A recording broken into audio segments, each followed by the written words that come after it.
ప్రభుత్వ నిధులతో గత 5 సంవత్సరాలుగా వైఎస్ఆర్సీపీ అధికారంలో ఉండి రాష్ట్రం మొత్తం మీద కానీ నెల్లూరు జిల్లాలో కానీ ప్రత్యేకించి బుచ్చి మండలంలో కానీ నిర్మించిన జగనన్న కాలనీలు అంటే పేదలకు ఇల్లు నాసి రకంగా నిర్మాణం జరగడం జరిగింది.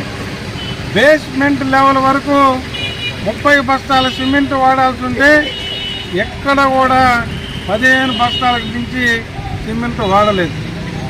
స్టీలు 342 కేజీలు స్టీలు ప్రతి ఇంటికి వినియోగించాల్సి ఉంటే 200 కేజీల లోపు మాత్రమే ఆ స్టీల్ వాడటం జరిగింది. స్లాబ్ లెవెల్ వరకు పిల్లర్స్ వేయాల్సి ఉంటే జీవో నెంబర్ 9 మార్గదర్శకాలకు విరుద్ధంగా జగనన్న కాలనీల పేరుతో పేదలు నివసించే ఇళ్ళన్నీ కూడా నాసిరకంగా కట్టారు, లోపభూయిష్టంగా కట్టారు. ఈ ఇళ్ళన్నీ కూడా వైసీపీ కోటా నేతలకు, హౌసింగ్ అధికారులకు, కాంట్రాక్టర్లకు లాభసాటిగా మారి డబ్బుల ధనాన్ని వాళ్ళు అవినీతిమయంగా పంచుకొని అంతిమంగా లబ్ధిదారులు నివసించే ఇల్లు లేకుండా చేశారు. దీని మీద దర్యాప్తు జరపాలని మేము డిమాండ్ చేస్తున్నాం. ఇప్పటికే చంద్రబాబు నాయుడు గారు అనంతపురం జిల్లాలో ఎంక్వైరీ చేయడం జరిగింది. నిన్నటి రోజున పులివెందులలో ఎంక్వైరీ చేయడం జరిగింది. మేము నెల్లూరు జిల్లాలో ఇదే బుచ్చిలో, ఇదే నెల్లూరులో, ఇదే కోవూరు అసెంబ్లీలో కూడా విచారణ జరపాలని చెప్పి నాసిరకం ఇళ్ళని నిర్మూలించి మంచి ఇల్లు కట్టాలని చెప్పి మేము డిమాండ్ చేస్తూ ఉన్నాం.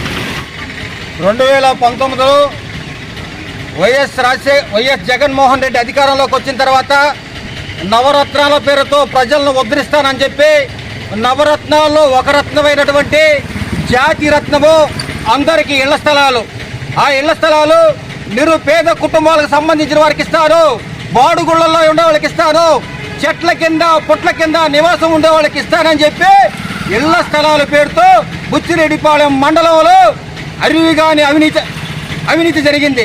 ఈ ఇళ్ల స్థలాల్లో నిరుపేద కుటుంబాలకు ఇవ్వకుండా ఎవరైతే వైఎస్ఆర్సీపీ కార్యకర్తలు తొత్తులు ఉన్నారో వాళ్ళ తొత్తులకి, ఎవరైతే వైఎస్ఆర్సీపీ నాయకులు ఎవరికి చెప్తే వాళ్ళకి ఇళ్ల స్థలాలు ఇచ్చి నిరుపేదల పొట్టగొట్టిన ఘనత ఎవరన్నా ఉందంటే గత ముఖ్యమంత్రి వైఎస్ జగన్మోహన్ రెడ్డి గారు.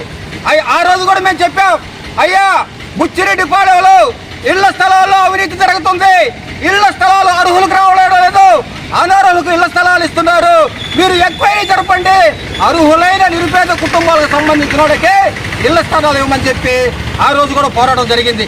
అయితే చెవిటోడు చెవిలో శంఖ ఊదినట్టు జగన్మోహన్ రెడ్డి గారి ఆ రోజు ఎమ్మెల్యే కానీ వాళ్ళు ఎంక్వైరీ జరపకుండా వాళ్ళు నాయకులు చెప్పిన వాళ్ళకి 3 అంతస్తుల మిద్దులు ఉన్న వాళ్ళకి, 4 అంతస్తుల మిద్దుల వాళ్ళకి ఇళ్ల స్థలాలు ఇచ్చారు. కానీ నిరుపేదలకి ఇలా ఎవరన్నా ఒక నిరుపేద కుటుంబం పోయి అయ్యా మాకు ఇళ్ల స్థలం లేదంటే, మీకు ఒక్క కొడుకున్నాడు, మీకు కారు ఉంది, మీకు మోటార్ బైక్ ఉంది, మీకు అన్నీ ఉన్నాయి కాబట్టి మేము ఇళ్ల స్థలాలు ఇవ్వమని చెప్పారు.